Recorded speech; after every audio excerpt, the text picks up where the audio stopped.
I'm Bill Johnson. I'm the president and founder of American Decency Association, and it's my privilege to have Kamal Saleem here with me.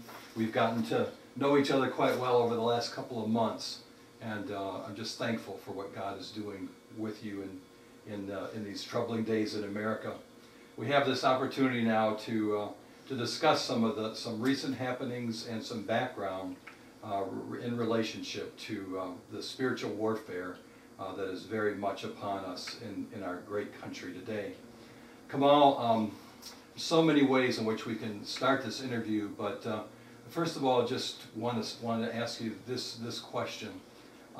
It's a great war that we're in, and as nobody knows it better than what you do. And you are a targeted individual as you speak all across this country.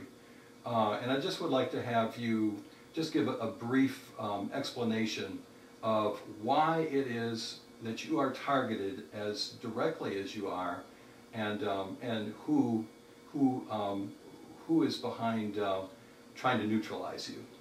You know, the things that everybody must understand, that Islam is not only a religion. It's only 14% a religion, but the greatest number is political, agenda. It's a totalitarian, religion, and it has every component of a government, from military, from propaganda, from media, from every level. In Islam, Muhammad, the Prophet of Islam, if a Muslim convert, kill him. Killing in Islam, it has two significant, not just the physical. First, you kill the character. You must destroy the character, and by destroying the character, then you isolate the person, and then you destroy him because he has no value after you destroy his name. You find out there, when I was a Muslim on the other side, you did not hear anything bad about Kamal Saleem. Kamal Saleem was a hero, was a well-respected, brother, and his family are high in the Islamic rank. We were very poor, but my family were very well known. If I say their name, everybody would know them in the Middle East and throughout the Middle East. And so therefore what happened is, it is not what I was, but what I became after. What I became is I converted from Islam to Christianity, and now I became an apostate. When apostate takes place, they could not kill him physically unless they just do a mission against him and kill him. And now we are in a place in the United States of America, if they kill you physically, then everything that's been said against you, all of a sudden it's real. The truth will come out from what they've been said, the opposite of what they said. And so therefore it will wake up the people, so they could not do this. So what happened is they have to destroy you and destroy your character. When we came to the United States of America, when I was commissioned here by the Saudi government to come to the United States, and our job is specifically to infiltrate the rank, the education rank and the government rank, the student rank, universities, because ultimately the future has to be destroyed by the children of this nation. So therefore we're going after the children. So in order to do this, we got to get into the professors, university professors. Some of them are, like Islamic history professors, and Christian professors nowadays are getting their degrees from Turkey, for example. And there's a lot of money that's flowing from that part of the world into our universities that help them to hire professors and to bring that very indoctrination. Is that correct as well? Absolutely. And many of those professors, some of them are, just you see them, they calling themselves Muslim, but they calling themselves Christians, but they're doing the opposite, and they are building the empire of Islam. These are truly closet Muslims, and they are hired by the Wahhabi regime or the Sufi regime, which is to establish Sharia law. And therefore what happened, they become the one they attack, the puppet of the true identity who is behind them, which is the greater Saudi government, to shut somebody like me, shut him up. And so therefore this is what we're dealing with, including some politicians, including medias. The social media today, for example, it's bought by Islamic, and guess who's buying them? The Saudi government. Prince Talal bin Abdul Aziz he is buying the majority of the American media from NBC, CBS, you know, all of them, CNN. And unless anybody not understand where is that, I mean, it's probably a no-brainer for some, but this money is coming from where? From Saudi Arabia. And where are they getting all that money? The Saudi Arabia getting it from the oil that they're selling to the American market, that American people. This is why we're seeing that the American government now, that they are trying to really isolate you know, conservatism and bring about Islamisms and other isms, and what happens trying to destroy the oil. It's the same methodology, so there are our entire dependency will be on the overseas oil in financing terrorism. Mm-hmm. So petrol is obviously a huge deal. But we can go back and we can look at presidents before President Obama, and even, as I recall, George W. Bush, after the 9/11, that within weeks he was already referring to Islam as the Islam of the religion of peace. Is Islam the religion of peace, and is their God the same as our God? Islam, the religion itself, it is not a religion of peace. It is absolutely not a religion of peace, because every American person, you know, when our President Obama read from the Quran, Surah 5 and 20 and 32, and he said, if a person kill, you know, if somebody killed one person, he killed the world, the nations. And if you give life to one person, you give life to the entire nations. But this is in the doctrine in Islam. It's called al-kitman.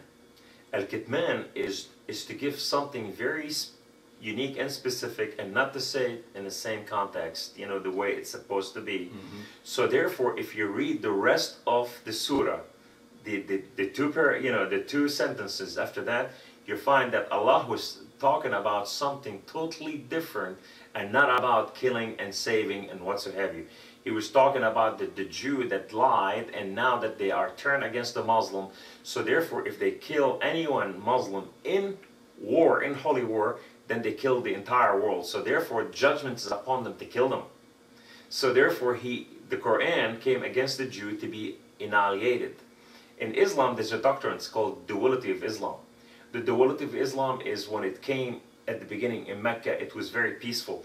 But later on, when Muhammad ran away from Mecca after he did not succeed, and he only had over 100 followers in the 13 years he was in Mecca, he went to Medina and he built his first Al-Qaeda, which is Al-Qaeda, and that is where Muhammad was received as a prophet, and then he went from prophet to a leader, and from a leader to a warlord, and from warlord to devastating nations and taking over nations.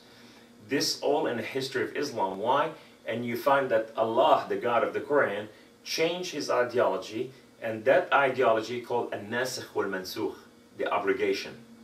What is the abrogation? Allah said, I have changed my mind, and what I said here, when Muhammad was in Mecca, doesn't apply anymore, because I'm going to replace it with something better for you, and you'd better do that, and you'd better follow it, because I will deal with you if you don't. So everything that came after, preceded, what's been spoken before, it is the ideology, and it is the heart of Islam. When we talk about Islam itself, Islam is not religion of peace. But when we talk about Muslims, there are a lot of Muslims are people of peace. Not all Muslims are radical. When you have Muslim Brotherhood, like CARE, Council of American Islamic Relations, like ISNA, Islamic... the OIC as well. Islamic Society of North America, mm-hmm. the OIC, all these organizations are linked with the Muslim Brotherhood and for the Arab Springs. These are radical, and they're working together, financed by the Saudi and the oil from Kuwait, from Saudi, from Bahrain, Qatar. All these are, investing into the jihad that we're seeing. So truly, these are the radical. These are Islamists. What is Islamist? Is the people who are following Islamism. What is Islamism? Is radical Islam. So the Islamists are the supporter of Islamisms. So, but then you have a lot of Muslims, all they want to do is the 5 pillars of Islam, and they want to live their life like anybody else. But statistic came in the Pew report that 47% of American Muslims said we are Muslim first. Before we are American, we are Muslim first, so they will obey Islam first. And we are American second. Only 18% of the Muslim who lives in the United States of America said we are American first and Muslim second. That's very telling, and I think that one of the concerns that we're seeing, and one of the individuals that leads the way in this regard is Zuhdi Jasser. Correct. And Zuhdi Jasser basically is he's a Muslim, and he loves his faith, and he talks about the desire to see the moderate Muslims stand up and come out like he has done. And yet, when there's talk shows, so like Bill Bennett's Morning in America or others, sometimes the question comes from the American people, well, who is there that's taken a stand like that other than Zuhdi Jasser?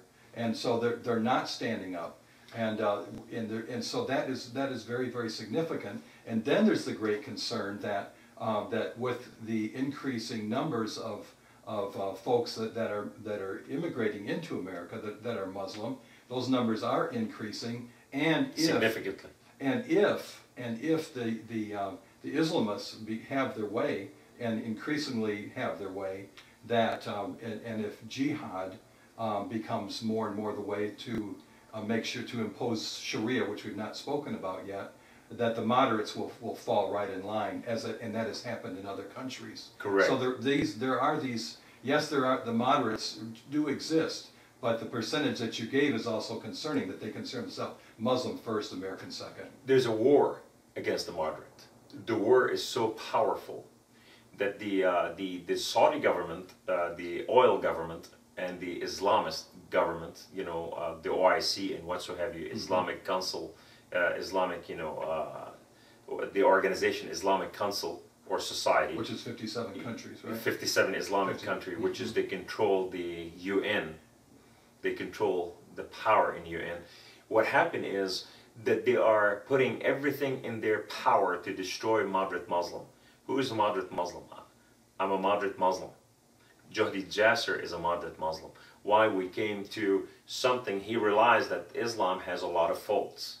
And so he decided, I don't want the faults of Islam, which is jihad, and killing other and dominating. He served in the Navy. He was a Navy officer. He fought for this nation.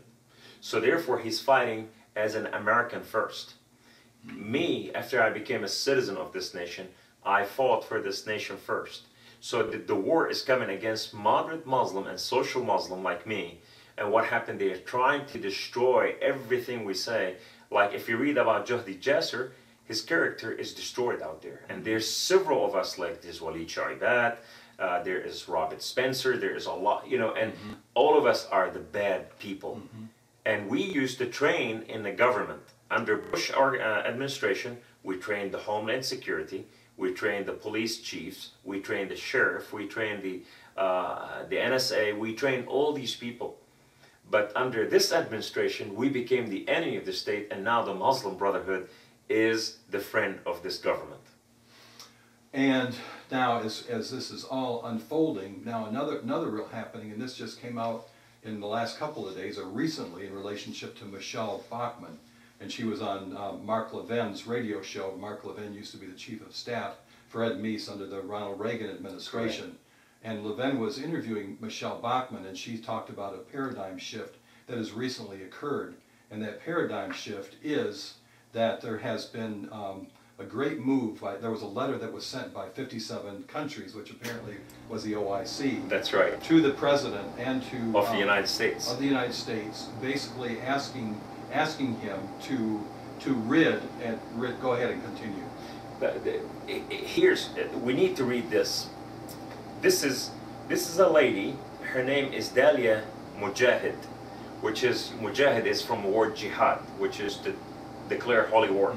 She's an Egyptian, and she is the executive director of the Muslim Studies, and she is she sits on the President Obama platform for the special organization to serve Obama in how to deal with the American and introduce Islam to America. And so therefore she became the executive director in the Gallup report. So the Muslims have been purchasing the Gallup reporting, world report, and they have changing their status on Islam. And so therefore what happened is, her word, she said, the only way for us, for America to change, is to call for the U.S. policy to be changed on the ground.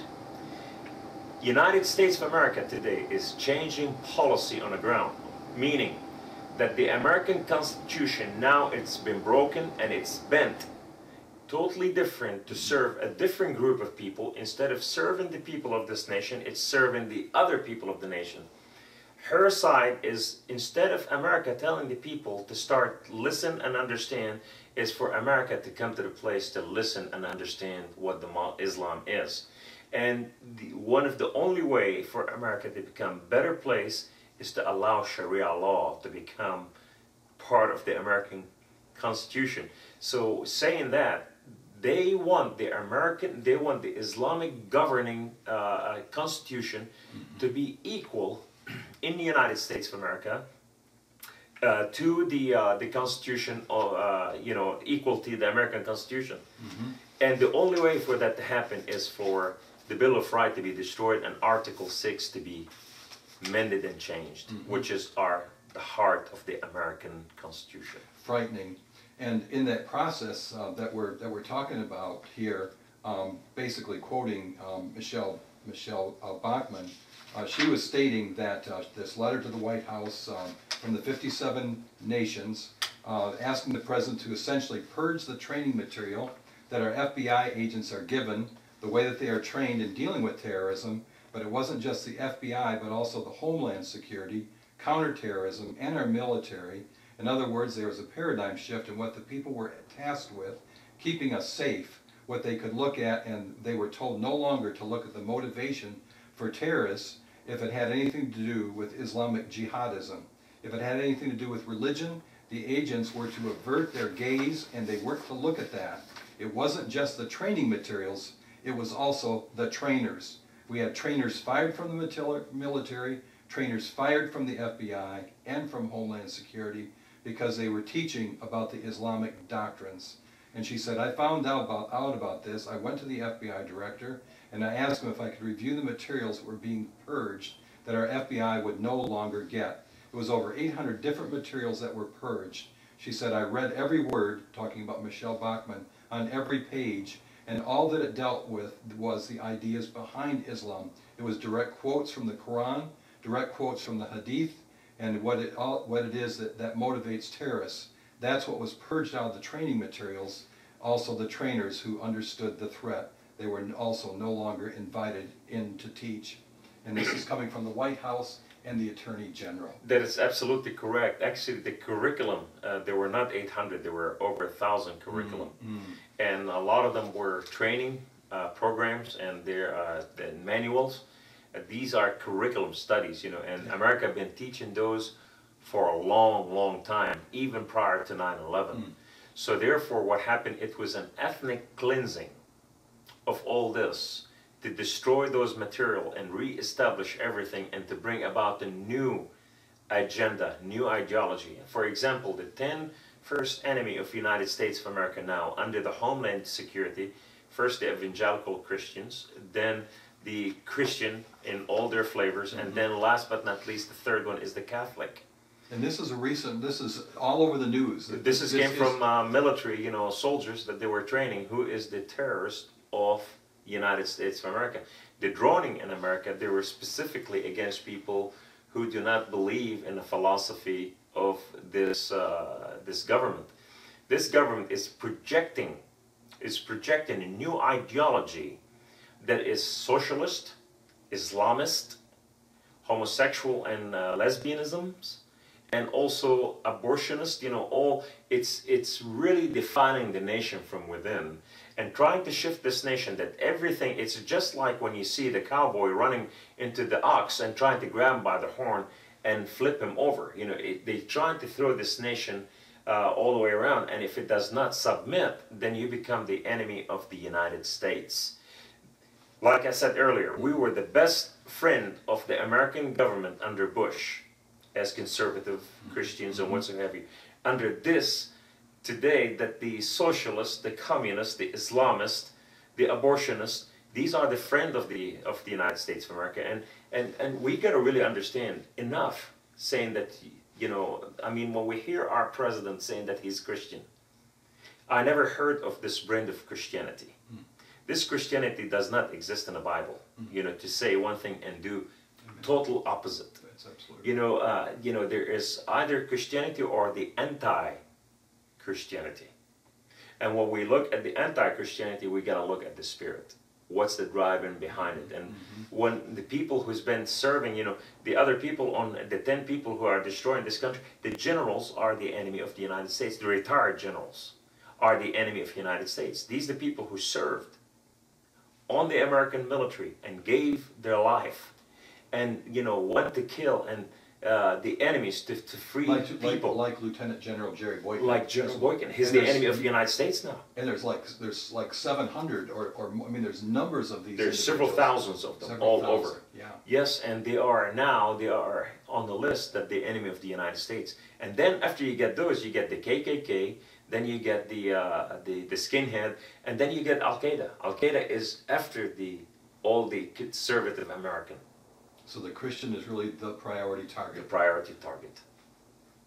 It is, everything is upside down. This is what the Word of God says, where truth become lie and lie become truth, where dark become light and light become dark. Everything is upside down. This is the age in the book of Matthew when Jesus Christ, they asked him, his apostle, they said, when is when all this will happen? He said, nobody knows the hour, but here, the signs of the hour.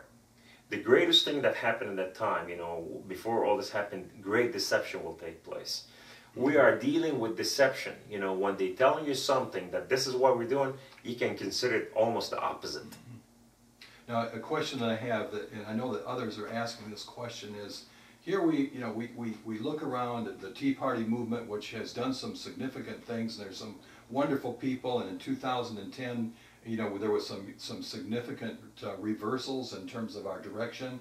The conservative so-called Republican Party took back the House of Representatives, for example, and there have been some good individuals in the U.S. Congress, and also some senators, for example, that are conservative. But now, as even a little bit more time has passed on by, even some of these that we had hopes for, they have done some slipping and sliding as well. Where I'm leading with all this is it seems like that when you're looking for people, whether it's a male or a female, that will stand in these difficult days, stand against abortion, stand for life, stand against homosexuality, stand for the sacredness of biblical marriage. It's broad is the way that leads to eternal life, and narrow is the way that leads to salvation. That's true. And so my thought is, and I wanted to know what your thought was in regards to this. One of the reasons why we're seeing so few in high places, whether it would be at the White House level or whether it would be in the military, because we are shocked at the military how it has seemingly faltered so readily in recent months at all levels. That it's because of the fact that it isn't enough to be conservative. You really have to be a person that is strong spiritually, that knows the Lord, and will, no matter what, as for me and my house, we will serve the Lord. Amen. And it's always been a few, and the pressure is great, and there are a few, but there's not very many, and it's very difficult to change the direction when the numbers of those that are the narrow way people are basically run roughshod over. Is that fair to say? Absolutely. You're really drawing a picture, which is a beautiful picture, accurate picture of our current time. When you're going into political arena, you're going into a den of lions, because the pressure is so powerful. Currently, for example, this man, he was at the airport and he's traveling, and what happened is the TSA, found out that, he has his gun and he's traveling, but they found on him medication that he takes, and it's to level his, serotonin, what so have you. They captured him and they confiscated the gun from him because they thought he's not capable of, you know, doing this. And this guy had his gun for years prior to this. He travels every place for his business. You know, he deals with certain business that he need to have weapon on him. But now he's declared, you know, upside down. So therefore what happened is we have a fullness of power is trying to put pressure on the people to make them really fold, you know, and the pressure is so severe. Let's look at the conservative move. I was just recently at CPAC. It was scary. On CPAC, the Muslims are sitting in the GOP now. You know, you have the independent are sitting in the GOP in the name of you know, conservative leaders, and they have libertarians sitting in the GOP shifting the whole thing. Our conservative movement is going into hundreds of different ways. None of them are agreeing with each other. Each one preaching a different message, and everybody's running away from the biblical standard. Let's get after, you know, like I heard Jeb Bush, for example. Jeb Bush, he was speaking, and he said, let's bring the, you know, the homosexual, he's for it. Abortion, he's for it. You know, and... the Big Tent. The Big Tent, yes. He's for all this, and let's be conservative. Well, what is conservatism anymore? If the president of this nation is gonna be leading, what's the difference between liberalism and conservatism? It's destroyed. There's so much power over there to break the conservative movement, and there is so much money for this to happen. And you know, the Word of God says you could not serve God and mammon, and a lot of them are serving mammon because they want to be re-elected, and they're serving the God of the money. Where the money is from, everybody's changing the money. So here we are in this day, and we're looking at this landscape, which isn't the most encouraging in the world, and yet we that are Christians, and most people that are going to be watching this are going to be believers. But we look at the providence of God. You know, that God is none of this surprises God. God is in control. I know that you definitely believe that. Amen. And so it is that I believe that as we look at this full landscape, you rightly say we can look at the physical side of things, which is, you know, the politics and the movements that we see, the conservatism, liberalism, the unfoldings that we look at, and well, we should. I think it's very important that we understand the times in order to know what to do, but we need to understand what to do, and That's right. and I really believe that you have some thoughts and some insight into the significance of the church, what is happening, where the church is right now, what God is doing in relationship to His people, and what you foresee in relationship to what God is doing, how He's shaping the true believers in Jesus Christ. That's right. What we see today is in 2004, when they arrested Ibrahim al-Abrasi. He's an imam for the Muslim Brotherhood. He's the one who held the archive of the Muslim Brotherhood. Although he was not the head of the Muslim Brotherhood, Ibrahim al-Abrasi was taking a film of the Concord Bridge between Maryland and Virginia. That's one of our biggest bridges in the United States of America, and he was taking pictures of the infrastructure of it, him and his wife. So when two policemen called his plate and they found out that he's wanted in raising funds for tourism, they asked them to arrest him. They found that this man, he has pictures not only of the bridge, but also schools, American public schools, bus systems, water purification plants, nuclear, electric facilities, electric manufacture, forestries, like fire in the forest and what so have you, military installations and what so have you. Their target are all over the place. But when they went to search his home, they found this is the America versus the Holy Land Foundation. And this is archived today. It's on the internet for anyone to read. And the Muslim Brotherhood want to take it out, but they could not because it's published already. So the current government is trying to mend it, and change it, so they said those are they were were not conspired, you know, they're conspired, but they were not indicted, you know, in this. So therefore, you know, they start changing all this. But what happened is when they went to his basement and they found multitude of things, just like what they found in Bin Laden, you know, house after they assassinated him. They found two documents where the very important documents. One of them says, it's called the memorandum. The memorandum is how they're going to infiltrate the United States of America. And it was by the leadership of the United States, and they have accomplished that. And this, you know, and then when we're talking about this, we're talking about cross the line. Were there like five levels or 10 different stages? There are 5 stages to conquer this nation, and now they're on a 3rd stage, you know, and it's about to cross to the 4th stage. And they believe by 220, 225, America will fall into Islam and become an Islamist country, you know. But nevertheless, is what they put there. He said they said that their time is very important in the United States of America, and in order to do this, the Muslim Brotherhood could not think like the American. They have to think like, you know, how the Muslim think and change this nation, that the law and the bylaws and everything in this nation become the law of the whole nation here. And how they're going to do it is by the hand of the American people first, and second by the hand of the Muslim brothers. So therefore what happened, they said we have to do it through the government leadership, and they have accomplished that. We see the government now is the leadership that's going to the forefront and you know, to lead the Arab Spring to success. And we've talked about that. Truly, yes, we did. But then it talked about churches leadership. They have penetrated the church. We're having Islamic churches. Then explain that, the Islamic. Some people may not know that. Islam is churches now that they're allowing Muslim imams to come and preach to the church, tell them about Allah is the same God as, you know, Allah and Jehovah God Almighty are the same God. They are totally, it's not true. Because Jehovah God Almighty so loved the world. Allah so disliked the world. He said if the whole world was worth anything to him, a net leg, I'd have destroyed the world. Allah so loved the world that he gave his son.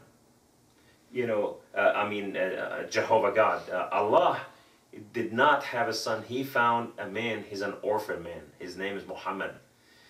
This man gave his life. This man took life and blood. This man, it's the total opposite of each other. One gave his life for humanity. One came to make slave out of humanity. One brought the spirit of adoption of God to adopt the children of this world to be sons and daughters. The other one came to make them orphan and take them away from God. So the opposite are so great. But when you go over all this, you found that the imams today are teaching in the churches that we worship the same God. We are people of peace. We are just like you. Mm-hmm. And the only difference between us and you, we are the final testament. So Judaism came and Allah brought something better. And that is Christianity. So Christianity came, the New Testament. And you know, so the Jews fouled and Allah replaced them by the Christians. That's how the Muslim sees it. And then the Christian fouled, and now Allah brought Islam to be the final religion and to replace everything as the last testament. So now they teach in everything, they speak in the same tongue, they know all the prophets that there are in the Bible, they recognize them as prophets. But the story, not everything has the same meaning in Islam. Freedom in Islam, it's totally different than the freedom to American. For example, freedom of speech, of thoughts, liberty, pursuit of happiness, freedom of women, freedom of children, freedom of education. These are all illegal in Islam, and these are false God and must be destroyed. And yet when they're communicating within our ranks, they make it appear as though that it is very similar, that our Constitution is the same, and that our God is the same, and they do an excellent job of schmoozing. And it's called Al-Taqiyya. Al-Taqiyya is a doctrine where the Muslims are permitted to lie to their enemy. Muhammad, the Prophet of Islam, says, befriend your enemy until you enslave them. So therefore what happened is friendship must take place first to shake hand with you. And once we shake hand with you, then I can turn against you and find what's your weaknesses and subdue you by doing this. For example, you know, we talked about Surah 5 and 32.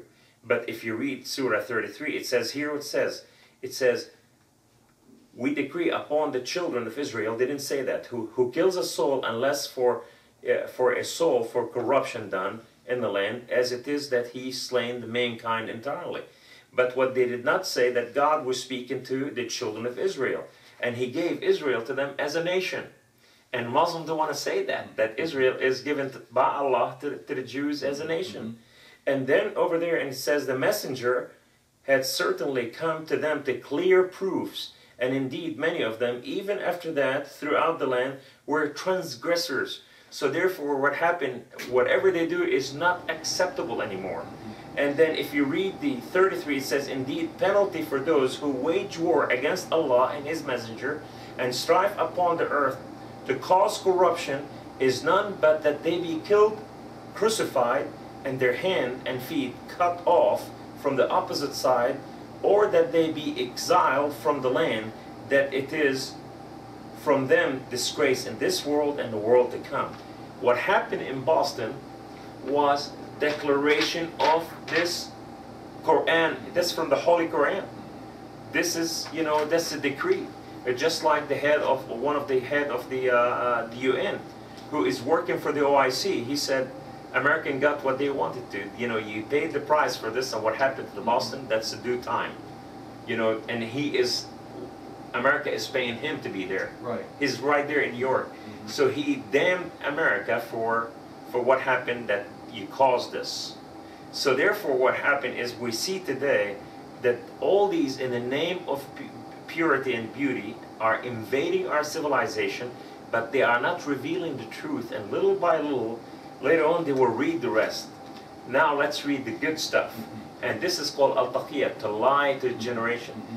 And what we're seeing in that Boston situation is what's happening all across the world, really. You know, I'm sure you've mentioned Robert Spencer and his webpage, Jihad Watch. Yes. And anybody that goes on his webpage every day or signs up for his email alert, or for Pamela Geller. Pamela Geller is an awesome lady too. And you go on there, and every day there are these reports of what's happening in London, or over here in India, or Pakistan, or all throughout the country. These kinds of Boston circumstances they're just all over the place. It is not a rarity. It's something that is on the increase across the world. The penetration of media today, the Islamist has victoriously penetrated the media, world media, like from BBC in England, in overseas. And so they're not going to be reporting on this. You have to go to a special site to find these reports. Correct. Where I find about this, I go to the Al Arabiya network, and I read it in Arabic, not the English, because the English is made for the American people to read what they want them to read. I go to Saudi Arabian sources where it's in Arabic. And here's something for all Americans to learn. When you see something like this and you don't know what it is, and you Google it and it's in Arabic, take it and dump it in the Google translator and let it convert everything and read it in English. Interesting. I didn't It know does that. not give you all the translation correctly, but it reveals the truth and names. Just like that Saudi kid that they caught him in Boston. In Boston, and he's being deported, Mr. Al-Harbi. Let's go back and take a look at that just for a minute, in case anybody is not aware. There was this young man, and he was... Ali. What was his name? Ali Al-Harbi. Okay. And he was injured, apparently, like on the streets there in Boston. He was beaten up, basically. And he was... So we had the two suicide bombers of the two brothers, and then across the street, we believe, was this individual. And there was a reason why he was beaten up. Go ahead, would you? He was with two other Saudis, and they were in the right place at the right time taking pictures. And so what happened, and they were waiting for the whole thing to take place, they were filming it. And what happened is, when that happened, he was putting his phone away, and the people realized that these people were not scared and were not surprised with what happened. They're still filming as this whole thing took place. And so when that happened, the people ran after him thinking maybe he's the one who's detonating the bombs. And he ran away, and they subdued him. I don't know what kind of subduing, but evidently he was injured. And the police came by the order of the White House, came to protect him and put him in a hospital. And they searched him, and they found nothing in his home. But nevertheless, when you find out who he is, Ali al-Harbi is a big clan in Saudi Arabia. This clan is, the White House is very familiar with. This clan, 20 of those, men, they're already serving in Al-Qaeda, in high places in Al-Qaeda. And these clan have married some of the daughters of bin Laden, and some bin Laden married their daughters. So in Islam, when you marry into a clan, you are doing political agreement for war, that we will support you, you will support us. That's how it works. And so these clans, when they come to something, they have, they will stand there even with their blood. One of the clan already hit the 9/11 buildings. He's one of the guys who was in the airplane. And, Al-Harbi. Al-Harbi is a big family. And, they are very, very strong in Al-Qaeda. And for this man, I mean, how coincidental for him to be on the street, the opposite, where the bomb is going to go off, or the opposite of the bomb, taking a film, and right there, the whole thing take off, and and he's right in the middle, and he's not startled. And you go like, well, wait a second, what happened here? I mean, could that be coincidence? Or is it an incident that happened for a purpose? And, and when you find that this man himself visited the President's house 17 times. Is that correct? I think it's 14 times. Yes. 14 times. I was wrong. And then when he was injured, he was in the hospital, visited by, and there's photos, and this is much talked about, including by Robert Spencer, that he was visited by Michelle Obama as well. Correct. Correct. And so, therefore, what happened is there is a favoritism that he was released right away and sent back home, and they did not allow the FBI to question him. Even the young brother who survived the bombing, survived the capturing. What happened is, as the FBI were questioning him and they were getting information from him, the FBI were succeedingly getting information. He was telling them everything. What happened is, an American judge came by the high order of the American government. He read him his right and he took him away from them, and now he's under the protective power of the American government, and now the FBI could not question him anymore. Something is not right. I mean, we have Guantanamo for something like this, and now these people are defended by American people dollars, and they are terrorists. And they're giving them the fifth, to plead the fifth and have a lawyer, the best lawyer that they can have. And now they are they killed American people. They killed 4 and injured 260 people. Isn't that a reasonable place this guy should be executed? He planned to execute American people. What law are we providing for? I mean, what right does he have after he killed our people?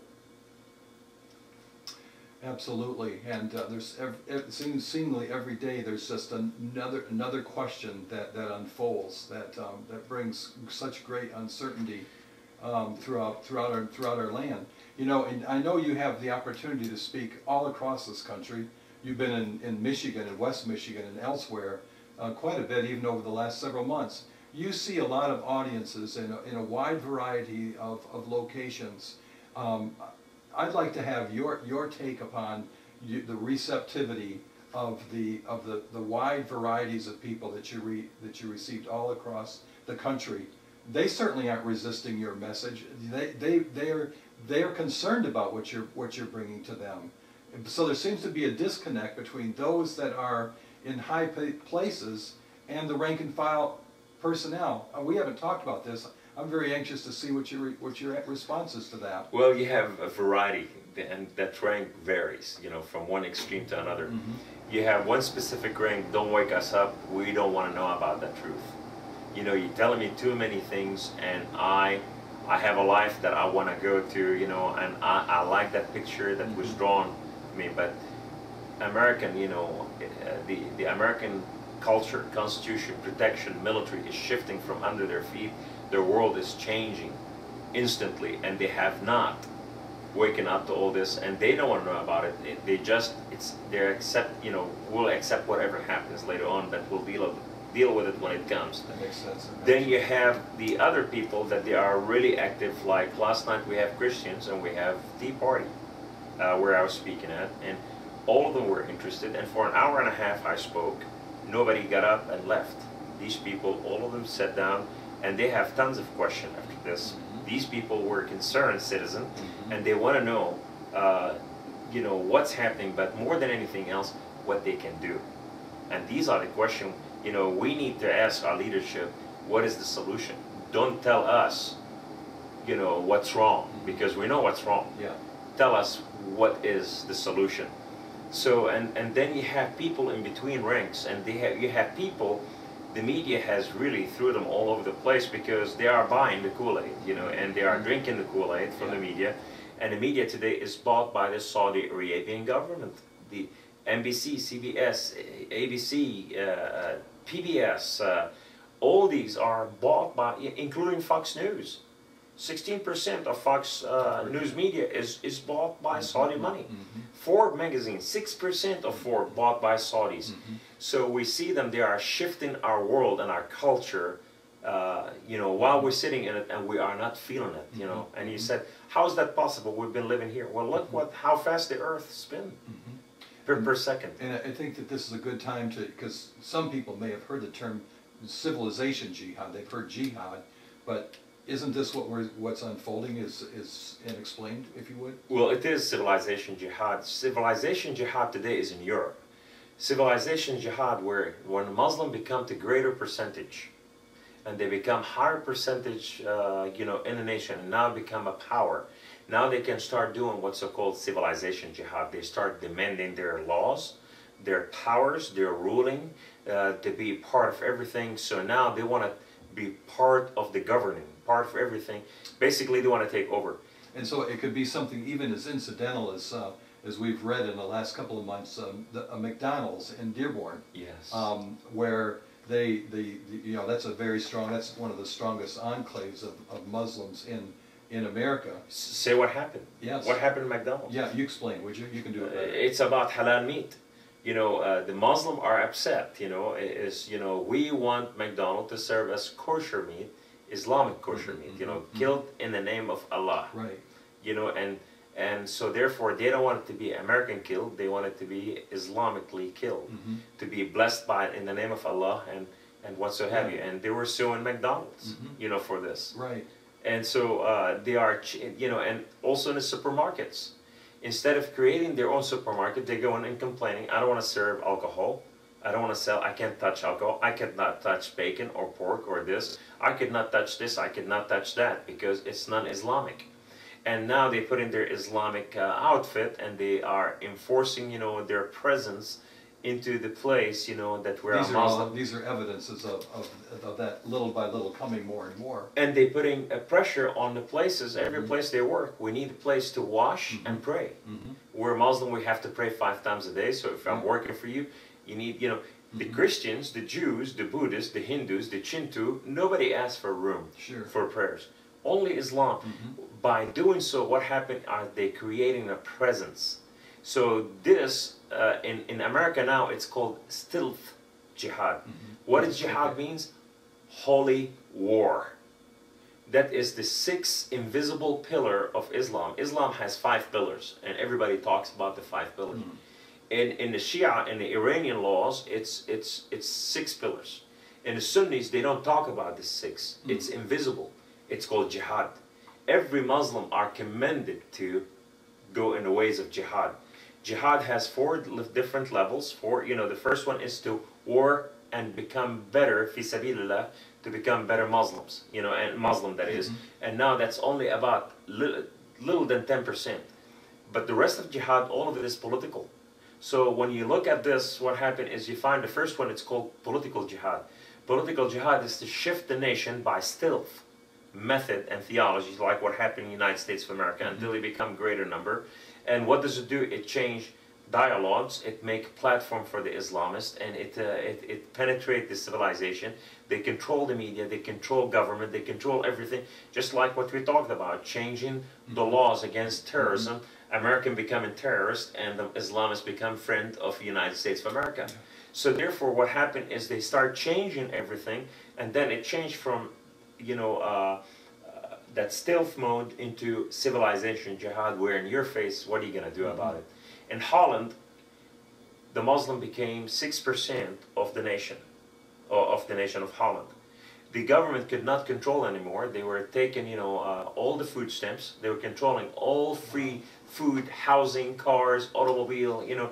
They were living just like those, the two brothers in Boston. They were living on welfare. The majority of Islamists, when they come here into the United States of America and European nation, they live on a welfare.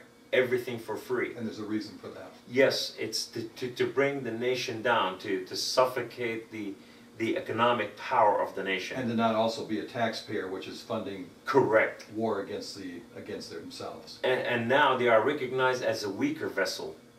And so help us, we need help. But many of them, they have more monies than you and I have in our bank account. They have a saving account, and they don't put it in the bank because in Islam it's illegal to put it, it's haram to put it in the bank. You have to put it in your house or an Islamic organization. It's called Sharia law banking. Sharia law banking, the Muslim put their money, but their money is overseas even though the bank is here. It's supplying and bringing blessings into Islam. And part of it has to go part to jihad. And then we could talk about Sharia compliant financing as well, but we will. I wanted to also talk about the First Amendment and the Second Amendment and the targeting of and the Fourth Amendment but the targeting and the strategy that is behind that. I mean, because it's very clear when, for example, the Benghazi, what's called Benghazi Gate, where we lost our ambassador there, and several other, you know, patriots that were trying to defend the American consulate there, or whatever. It really wasn't. And our American citizen. Right. And, yes. and so anyway, as the listeners will recall, what Hillary Clinton, the then Secretary of State, basically stated was that it was because of this video that was created that had made the Muslims so angry. And so our president. Our president said that. And our president as well. And it was all bogus. Leadership in America, you know, the liberal leadership said it all over. All of them preaching the same message. And they were lined up with the OIC, or the Organization for Islamic Council. And their desire is that we will tone down or soften down or lose our freedom of speech. That we will basically be purged in terms of being able to speak against the kinds of conversations that we're having here, informing, educating, warning, or whatever. They want that all removed. And, absolutely. And why is that such a huge issue? And what are the implications if we lose the freedom of speech in America? You know, the Word of God says, "My people perish for the lack of knowledge." You know, and when we lack knowledge and lack understanding, what happened, Brother Bill, is we have no understanding. We become weaker. Knowledge is power. So what happened is the Islamists were very successful in Europe to execute their laws and bylaws because there is no Bill of Rights, you know, for the European people. For example, Brennan, the CIA director, you know. John Brennan, yes. What did he swear on? When he did not swear on the Bible. He did not swear on, you know, the Quran. He swore on a constitution. What constitution did he swear on? The one it was in the 1700, prior to the Bill of Rights. So therefore, the First Amendment and the Second and the Fourth and all this were not in it. So he swore to defend America under, you know, America and against, locally and abroad against the enemy that come before Bill of Rights. So now when he wasn't by chance that he did that. No, it was not by chance, because somebody in his status and his intellect, they are not stupid. John Guandolo is an FBI agent, and he was leading terrorism. You know, he's a good brother, and he is an authority on this whole thing.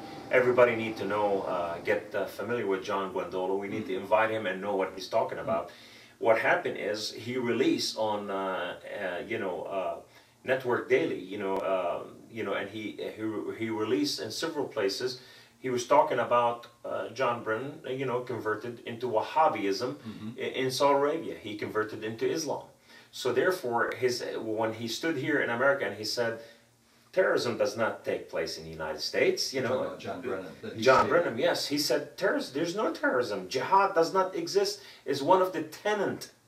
He was right. It's one of the tenets of Islam, and it is the sixth pillar, and it is every Muslim commanded to fight in the ways of Allah into jihad, which is destruction of non-Muslims. Islam came to destroy specifically Judaism and Christianity. So therefore, when you have all this, these people are conspiring ahead of time how they're going to destroy the freedom of this country, and the only thing that's standing between the Islamists and this nation is the Bill of Rights. The Bill of Rights, it has every power to empower the American people to be, you know, the citizen of this nation, to stand for their freedom, and to be the legal inheritors of this civilization. But if the Bill of Rights is destroyed, then everybody else in the world, as soon as they cross the United States of America, they have the rights to be part of this nation and speak to us as, as nobody. Why? Because in doing so, if the First Amendment is taken, then if you speak against Islam, then you will have to be penalized and thrown in jail. The penalty in Europe today, it's from £50 to £500 to £5,000, you know, when you speak against Islam. You know, so what happened, many people, the only place you can speak is in a Hyde Park corner where everybody goes, you know, the speakers speak about, you know, brilliantly. So what happened is, it's happening all over Europe. So you cannot, you know, speak against Islam.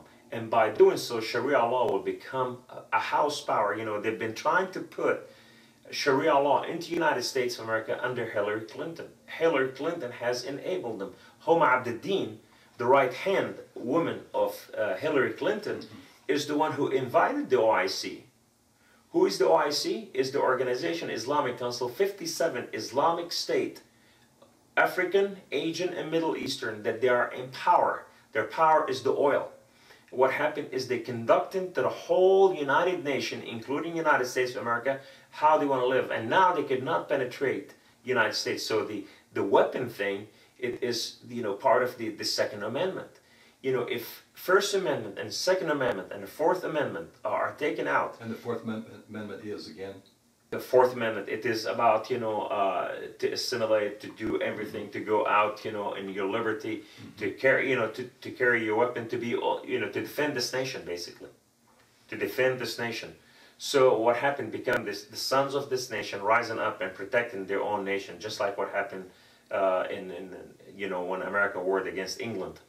And so the targeting of armaments is obviously not by chance either. The aggressive. As soon as those three amendments are taken out or changed, what happened is Islam will become powerful in the United States of America, and what happens, Sharia law will become part of the American Constitution. It will sit on the same laws and bylaws of the American Constitution, and now therefore you could not talk about anything else. If you're Jew or you're Christian, you have to submit your speech to the government before you speak. If you talk about this and this outside of your speech, you are penalized or imprisoned. It's happening in Europe. We should learn from Europe. Why we're not hearing about this? American media is suffocating everything, and the American people don't have time to read what's happening all over the world. We should start looking what's happening here and there. Google those stuff. Go to Robert Spencer. Go to Pamela Geller. Go to, you know, there are tons of us. Go to Walid Shahbaz. Go to Kamal Saleem. We have Twitters. We have everything. We are trying to wake up the nation. Go to you. You're trying to wake up the nation. You're trying to tell everybody how what's happening. This is what's happening right here. So what happened is the infiltration. Sharia law is the deadliest thing. It's a cancer. I have to say it as a cancer. Why? Because you've lived under Sharia through your teens, basically, yes. right? Basically, if you steal, your hand is cut off. If you lie, your tongue is taken out. If you look upon something evil, your eyes are gorged. You know, if you're enemy of the Islam, your eyes are taken and what out. about women? Oh, women are, you know, if you dishonor your husband, then your husband have right to cut your head off, take your head off. If you disobey him, he have right to beat you up. If you still disobey him, he have the right to put you in your room and keep you there, put you in jail in the room. And we, even in the United States, we have judges that are basically somebody that is a Muslim, and they want the judge to defer to Sharia, to Sharia law instead of the Constitution. It's called the penetration and we of have the American judges Constitution. that are granting that. We have over 84 cases in the United States of America that they're Sharia law cases. So if a husband beats up his wife, for example, he basically says because he's a Muslim, and this is what they do, you know, when your wife has been disobedient or whatever, this is the way you treat your wife under those to get them to be as they ought to be. Well, look what's happened here in the United States. This imam, he beat his wife so severely that her eye came out of the socket. You know, he almost blinded her. He beat her up severely. And his wife took him to court that he was raping her, despite, you know, her ability, and he's beating her up all the time. He beat her up and then he rapes her. And the judge, you know, we're judging that she was a female judge, and she said to them, she said, okay. And the man, when he came to defend himself, he said, when she married me, she's a Muslim, and she agreed, according to Islamic law, to marry me, and I have full rights in Islam to do what I did to her. You know, a woman, no matter how sick you are, when husband need to have sex, you must obey him. You know, and if you don't, he has a right to beat you up, and if you dishonor him, he has the right to kill you. So the judge said, by your law, you gotta go. You know, I could not judge. You already chose for yourself. So the woman sued the judge, sued the court, the city. She said, I live under American laws. I came to the United States to live under American laws. Otherwise, I'd have lived in Mideast, where the Mideastern law, the Sharia law, is is conducted. But I came to live in America under freedom. See, those freedoms do not exist in Sharia law, so it will start changing our laws daily.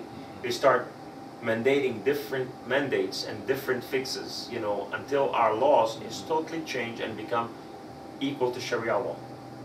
And there have been efforts by certain states, Oklahoma, for example, Michigan's another one, and others that have really tried to American laws for American courts. Yes. When we shouldn't even have to do that because the U.S. Constitution is the law of the land, but because of this aggressive move to try to impose Sharia, it is an effort by way of a state government to try to fend this off. That doesn't necessarily target Sharia. It's any law, any system of law. Yeah, it's not about Sharia. So it isn't about foreign laws. Right. And yet, in some places, I mean, that is at the last hour oftentimes defeated. My guess would be presumably because of Islamist lobbying, strong lobbying and influence. You have over 5,000 lobbyists in the United States of America. They're Islamist. And they are working night and day to change our nation. You know, from CARE to ISNA to MSA to MSU, you know, all of them, one after the other, and all of them are lobbying.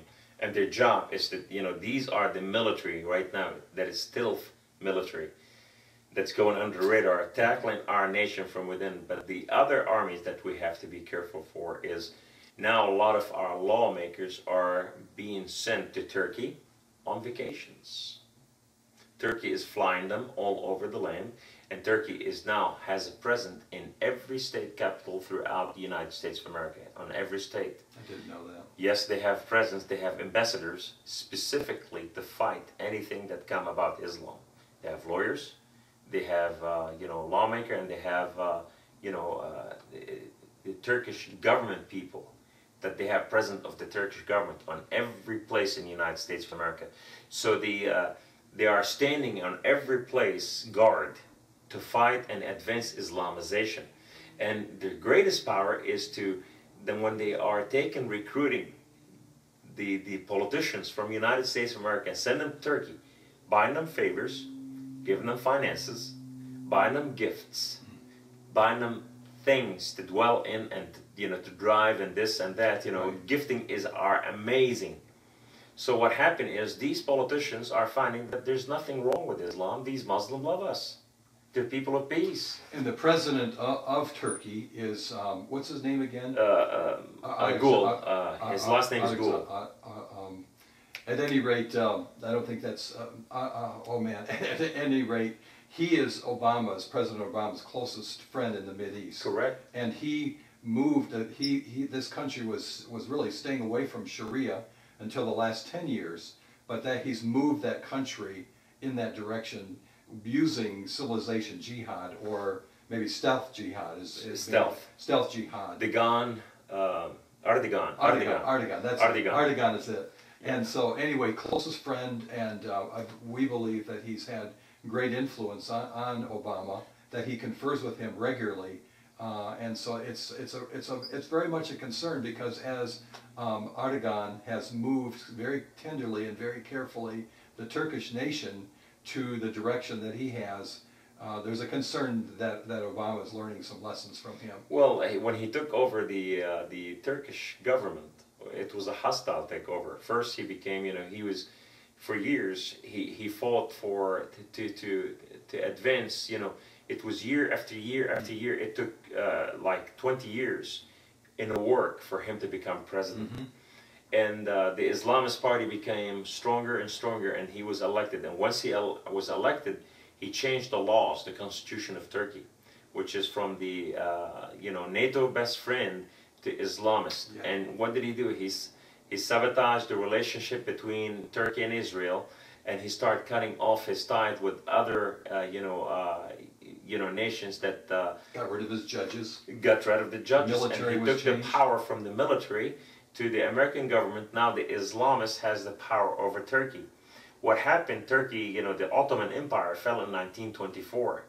He is reestablishing the Ottoman Empire all over again. Mm-hmm. This is almost like, what the book of Daniel said, that the beast was fatally slain in the head, but he rose again. So now Islam was destroyed, but now that is rising to power. The head of the OIC, the organization Islamic Council, is led by Turkey. Mm-hmm. The head government is Turkey. Wow. Where's the consulate? In Turkey. There's so much to absorb here, and I know we've got only a few more minutes, because you have a speaking engagement even very shortly. But another question that I wanted to ask you, and then I really want to speak spiritually in a few minutes. Not that all that we're talking about isn't in the Lord, because I believe He is guiding us. Amen. As we've been very concerned that even though this is going to be heavy, we believe that God would have us to be truth tellers, and we've laid out an awful lot of light and truth, and much of it is pretty heavy to handle, especially for people that this is new information. That's right. But one of the concerns and I was reading it in the book that the Sharia, the Threat, which is an excellent book. It is B2 reporting.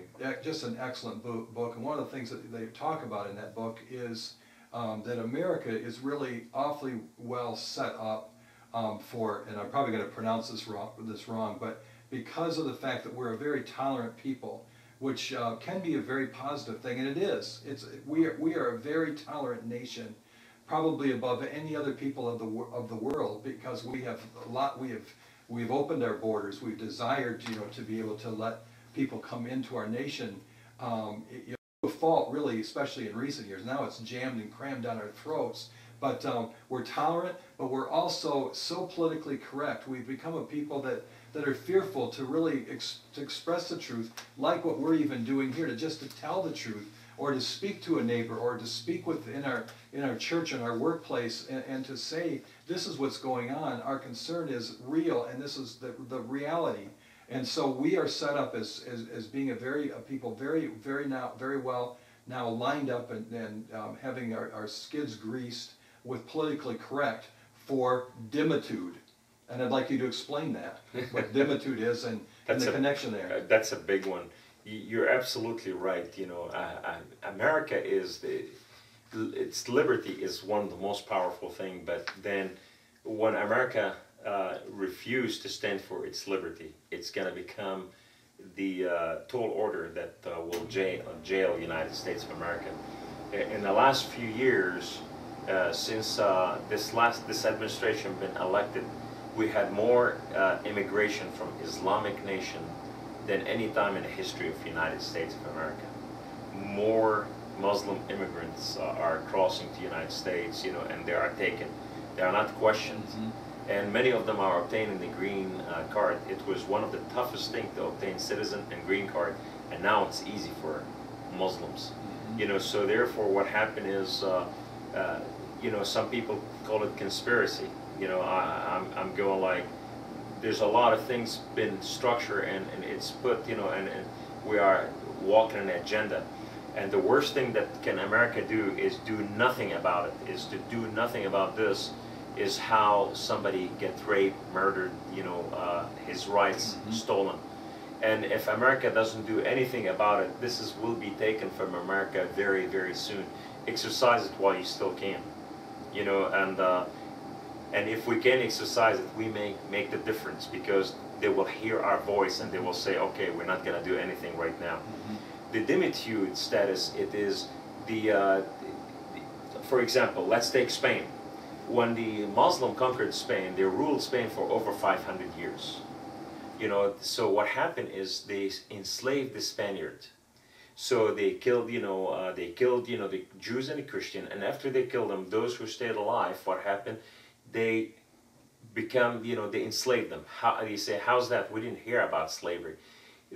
There's a law in Islam, you know, when Islam conquer your nation, and this the Dhimmitude now, you know, doctrine, dogma, it has to take place. And that is, was put by, you know, the caliphate, which is the Muslims ruling power. So one of the first one is, in order for Islam to protect you from not being killed, you have to pay jizya, and jizya, that is. And jizya is a penalty tax for your protection. It's just like the mafia, when they come to the people in New York and say, if you pay me, we're not going to burn your business. We're not going to kill you. You know, as long as you pay me, you know, I will let you live. The same structure for Islam, you know, is, you know, under Islamic governing. If you are not Muslim, then you have to pay penalty in order to keep you alive. Then a Muslim could not be greater than, I mean, the local people, the citizen of that nation, Jews or Christians, you know, they could not be greater than a Muslim. So they have to be a step, you know, Muslim man is the first citizen. Muslim woman is second citizen. Non-Muslim is a third citizen. Even if you're... Are they dhimmis then? Is that what they call them? They call them dhimmi, yes. In Arabic it's called the hami, or the Dhimmitude. So therefore what happened is, the people, you know, if you fight with a Muslim under that law, therefore by default you lose against him. Whether he's right or wrong, you could not fight against Muslim. If you kill a Muslim, you have to be killed. If a Muslim kill you, he can pay your price, and you can, you know, pay price for your, you know, death, and you're done. In that place, the Muslim will have to keep, I mean, non-Muslim will have to serve the Muslim. You know, if Muslim are coming visiting, you have to open your home to allow the Muslim to stay in your home for 3 days, feed them, take care of them without charge, and send them, you know, so you become subservient.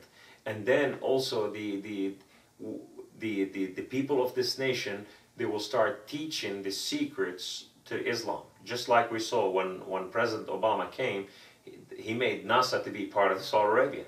What's that got to do with the price of being? Why do we have to put NASA in Saudi Arabia? Why do we have to allow Saudi Arabia to be part of NASA? It makes no sense. But when you have a president bowing before the king of Saudi Arabia, his loyalty is the king of Islam. His loyalty is not the king of this world. You know, he's bowing before a man and not before God. So if you're Christian, you don't bow before anybody else, because your loyalty is to God himself. So therefore, we're looking at something very, very dangerous, is, you know, when these people, you know, take place, when they walk on the street, you have to stop and let them pass. And then you can walk. So therefore, you are ashamed every day that you are not a Muslim until you convert to Islam. And then you could not buy something bigger than them. You could not have a bigger house than them. You could not apostatize about your religion anymore. You could not have, you know, loud voices, you know, in your church, music and this and that. You have to do it quietly inside the wall, because they have rights, like what happened in Egypt now, since they are trying to bring, you know, Sharia law, what so have you. They're burning churches. Just a few days ago, the funeral home where, you know, crying and playing music for somebody died. The Islamists came and burned the funeral home, burned the people, killed several people, shot them, you know, and because it's Dhimmitude, you know, it's against Islam. You know, so therefore, when you look at all this, all of it is to belittling and to make the non-Muslim, you know, feel so low, you know, and then above. You can't be a property owner either, can you? Or if your church broke, let's say you have a church, you could not fix it, so it has to leak. You know, I mean, the rain still have to come. If the electricity went out, you could not fix it. You could not, you know.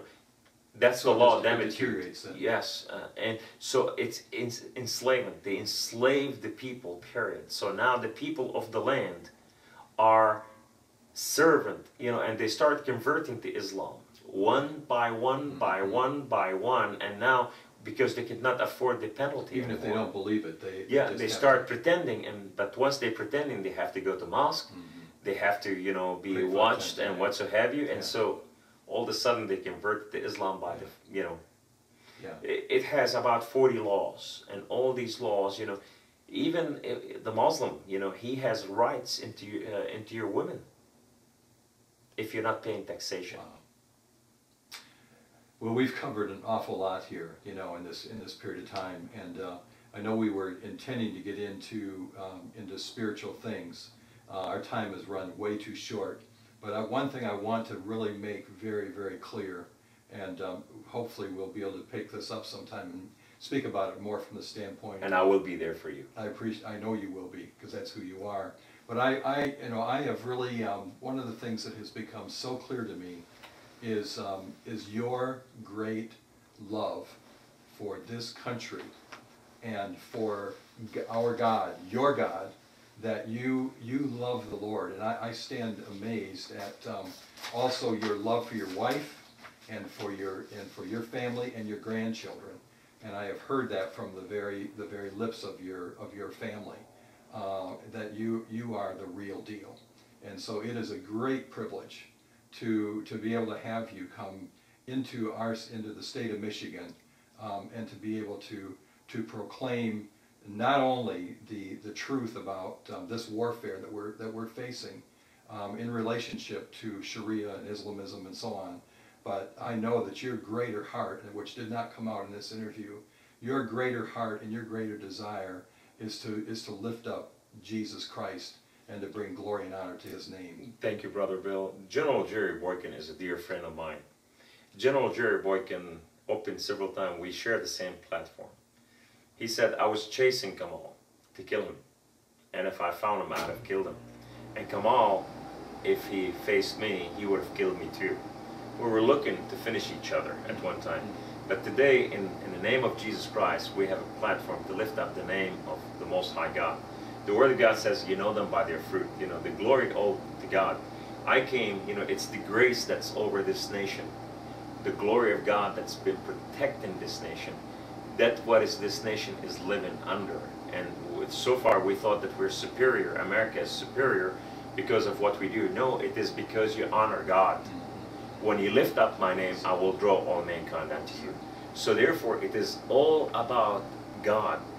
When I came to this nation and I saw the favor that you have, I didn't see anything special that you guys are doing, but I saw the specialty of God over you. And that is, He loved you so much, and He created this land for one purpose, to make His name known in all the earth. It became the new city on the hill, the new Jerusalem. And the light, you know, He brought here, during the Spanish Inquisition, He brought the Jews to the United States of America for safe haven. During the destruction of Christians in Europe by the kings of Europe, they migrated into the United States and became a safe haven for the Christians.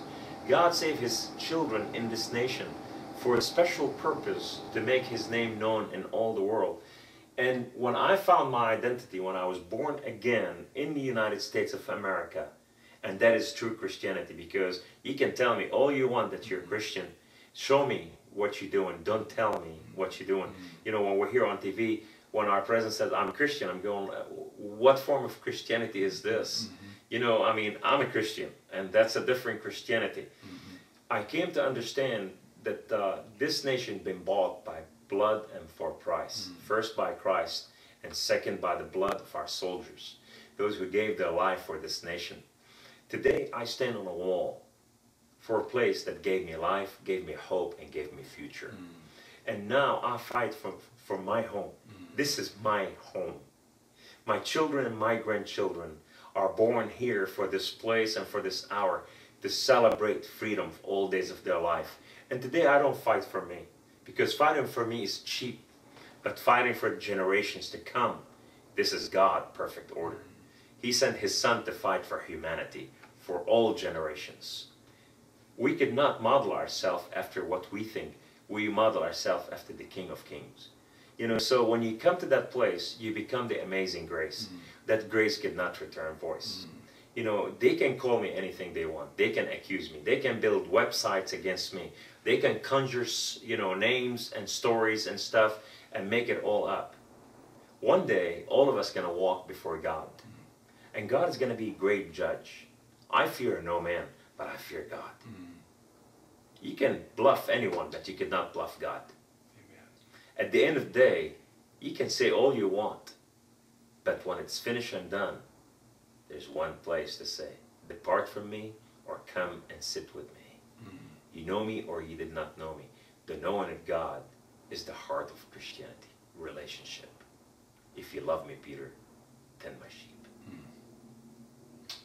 That is beautiful, and I cannot think of a better way to end this time that we've had together. God bless you, my brother. To God be the glory.